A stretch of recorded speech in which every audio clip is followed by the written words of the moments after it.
What's up, YouTube? I wanted to share with you this conversion of a super mini pit bike, supermoto. Just got that one in a couple of months ago. It's been sitting, and actually I forgot the key because I'm not where I live. I was just trying to jump the ignition switch. In the meantime, the battery was totally dead, so I'm slowly charging it through a battery with the jump brake cables, since I don't have a slow half an amp or 1 amp charger, and those tiny batteries don't like too much amperage or you will ruin the battery.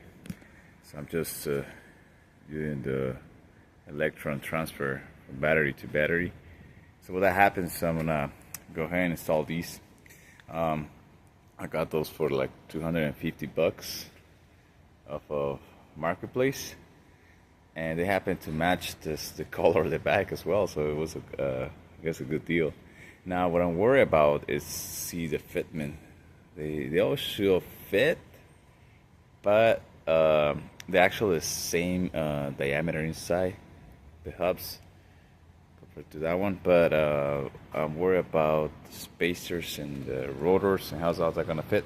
But it comes with everything. It comes with the sprocket, both rotors, bolts. I mean, it's not a bad deal, and I really want to make the supermoto looks. I also have this. See, I have a chance to, in case this drops too low, I could raise it right back up to kind of like level it up, because this one comes with 17 and that one's 14. This bike goes new for up to $2,800. If you're lucky, you can find it for like $19 to $2,000 plus any applicable fees. I'm not gonna register this in the States. I'm gonna be exporting it. So, but I guess you could register here if you wanted to. Just gotta get the headlights and all that stuff. Blinkers, not that big of a deal. Most of these bikes are universal anyway. Well, the process is pretty straightforward. Just loosen up the 19mm nut and these 5mm hex or Halling. I was missing this one. You have to remove the cover. I thought you didn't have to, but be careful not to lose these little bolts. Put them over here, so just one on the side, over here, and these two. And I had to remove the caliper just to make it easier, because remember this has different spacers. So this is the one that came with the motorcycle, and the one I put in is just slightly shorter. So to align the caliper the best I could. Now if you can notice,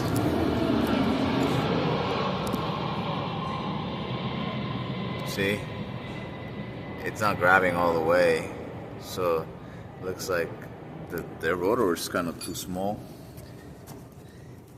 and maybe you make a bracket, but it's just too complicated. It's just the easiest way, since they're compatible. As you can see,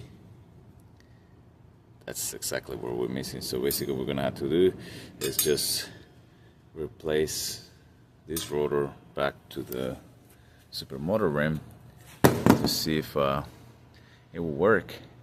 Then I guess it's pretty much bolted in. Now I'm really worried about the rear one. Hopefully it's just like the front. Well, I almost got the front. I ended up using same spacer on this side. As you can see, it's slightly offset on the ball right here, but that's why these are for. It's gonna adjust so it doesn't rub the tires. As you can see right now, it may be rubbing the tire a little bit. So just gonna push it a little bit outwards. This one, and then I'm using the one that came with the kit because it's slightly shorter. You want to mess with the caliper. Also, with the caliper, it cannot be mounted completely on. You have to take it apart, like you're gonna replace the pads. Or what I ended up doing was loosen up the rotor and stick it all together, and then once it was attached, I tighten up all these bolts, remember, to apply a little bit of Loctite, like so. And I ended up cutting all this shield right here, which I won't need. Over here, ended up using the OEM one, which is this side. And this side ended up using the one that came with the kit due to the thickness of the rotor. But if you can see, I haven't tightened anything up with the wheel. It's pretty aligned. It's hard to see in the camera, but it's pretty aligned. And I might have to do some chain adjustment. I'm just fitting everything right now, see how it feels. Then I'm gonna start tightening everything up. So these are the spacers that came with the kit. This is the OEM for the rear, and you also have the little spacers so you can play with them. Let's see this one as well. I was lucky; he only needed the OEM one because he seems pretty straight, and ended up using the other one here. See, let's say you want a little bit loosed, and then I'm gonna go ahead and tie this up and see how it feels. If it feels a little not too right, I may gonna have to place a smaller spacer on this side. There you go. Ended up cutting that with a grinder because I needed the bar protector. Here in the rear, everything fitted just fine. I put the rotor that came with the rims. Here, as you can see, I got double spacers because I had to play with the clearance, with the sprockets and the bolts and the chain, so everything's aligned. And see, that's the rotor that came with the rim. Just bolt it in, so I don't lose it in the bolts.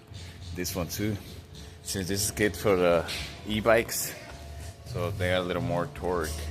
This is a 48 tooth. The one that came with the bike is a 41. So that's what I need for top speed. And it has a nice, decent torque anyway. So I don't need more torque if I'm gonna be doing like 30 miles an hour top speed. So I haven't measured it. Supposedly this should be making around 55 miles an hour or so. With this rim, I really doubt it. It's gonna be slower, but I'm gonna have a bigger takeoff. So might see if I could find a smaller sprocket, maybe a bigger one tooth on the gearbox. I don't know, I'll play with that later, but honestly, you see how small the rotors are? You don't want to go that fast either, because that's the way it could break a lot and without things heating up too much.